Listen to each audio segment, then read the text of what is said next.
ನನಗೆ ಭಾರಿ ಇಷ್ಟ. ಏನು ರೇಟು ಮೇಡಮ್? ಇದೆಲ್ಲ ನಿಮಗೆ 12,000 ಬರುತ್ತೆ. ಮೊಬೈಲ್ ಏನಿದೆಯೋ ಇದ್ರ ಮೇಲೆ 20% ಅಷ್ಟೇ ಡಿಸ್ಕೌಂಟ್ ಕೊಡೋದು. ಪ್ಯೂರ್ ರೇಷ್ಮೆ ಅಂತಂದರೆ ನೀವು ಅಪ್ಪಡ ರೇಷ್ಮೆಗೆ ಸಿಲ್ಕ್ ಮಾರ್ಕ್ ಕೊಡೋದು. ನಡೀರಿ ಹಾಕ್ರಿ ಅಮುಕ್ರಿ. ಏನಾಯಿತು? ಮುದಿ ಇತ್ತು ಅಷ್ಟೇ. ನಾವು ಹಾಕ್ಬೋದು ಎಲ್ಲರಿಗೂ ಹಾಕ್ತು.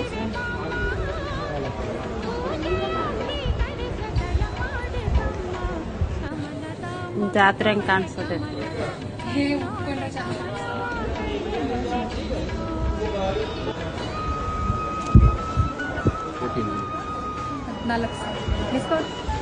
ಇದು ಸಖತ್ತಾಗದ ನೋಡಿ. ಅದಕ್ಕಿಂತ ಹಿಂದಿಗೆ ಹೋಗಿ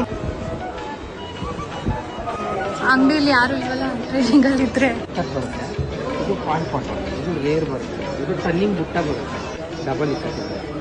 ಇದು ಪೈತಾನಿ ಬರುತ್ತೆ. ಇಕ್ಕತ್ತಲ್ಲ ಆ್ಯಕ್ಚುಲಿ ನಿಂತು ಇದು 2 ಟೈಮ್ ವೇರ್ ಮಾಡಿ ಮೇಡಮ್. ಆಮೇಲೆ ಬೇಕಾ ನಾವೇ ಡೈ ಮಾಡ್ತೀವಿ. Hi guys, welcome back to my channel Kavanarani blogs. ನೀವು ಆಲ್ರೆಡಿ ನೋಡಿರೋ ಥರ ನಾನಿವತ್ತು ವರಮಹಾಲಕ್ಷ್ಮಿ ಹಬ್ಬಕ್ಕೆ ಅಂತ ಸ್ಯಾರಿ ಶಾಪಿಂಗಿಗೆ ಬಂದಿದ್ದೀನಿ. ಯೂಶಲಿ ಮೈಸೂರಲ್ಲಿ ಸುಮಂಗಲಿ ಅಥವಾ ಮನ್ನಾರ್ಸಲ್ಲಿ ಶಾಪಿಂಗ್ ಮಾಡ್ತಿದ್ದೆ. ಫಾರ್ ದ ಫಸ್ಟ್ ಟೈಮ್ ನಾನು ಸ್ಯಾರಿ ಎಕ್ಸಿಬಿಷನಿಗೆ ಬಂದಿರೋದು. ಈ ಎಕ್ಸಿಬಿಷನ್ ನಡೆದಿದ್ದು ನಂಜರಾಜ ಬಹದ್ದೂರ್ ಚೌಟ್ರಿಯಲ್ಲಿ, ಮೆಟ್ರೋಪೋಲ್ ಹತ್ತಿರದಲ್ಲಿ. ಆಲ್ರೆಡಿ ಎಕ್ಸಿಬಿಷನ್ ಕ್ಲೋಸ್ ಆಗಿದೆ.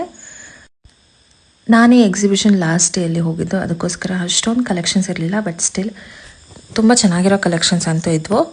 ನಾನು ಪರ್ಟಿಕ್ಯುಲರ್ಲಿ 2 ಬ್ಯಾಂಗ್ಳೂರ್ ಶಾಪ್ಸಲ್ಲಿ, ಅಂದರೆ ಬ್ಯಾಂಗ್ಳೂರವರ ಎಕ್ಸಿಬಿಷನ್ಸ್ ಶಾಪ್ಸಲ್ಲಿ ನಾನು ಪರ್ಚೇಸ್ ಮಾಡಿದ್ದೀನಿ. ಒಂದು ಅನಘ ಸಿಲ್ಕ್ ಅವ್ರದ್ದು ಶಾಪು ಚಿಕ್ಕಪೇಟೆಯಲ್ಲಿದೆಯಂತೆ. ಇನ್ನೊಂದು ವಿದ್ಯಾಶ್ರೀ ಸಿಲ್ಕ್ ಅವ್ರದ್ದು ಬನ್ನರ್ಘಟ್ಟದಲ್ಲಿದೆ. ಡೀಟೇಲ್ಸ್ ಬೇಕು ಅಂತ ಅಂದರೆ ಕಮೆಂಟ್ ಸೆಕ್ಷನಲ್ಲಿ ಹೇಳಿ, ನಾನು ಅವ್ರದ್ದು ಡೀಟೇಲ್ಸ್ನ ನಿಮಗೆ ಕೊಡೋಕ್ಕೆ ಟ್ರೈ ಮಾಡ್ತೀನಿ.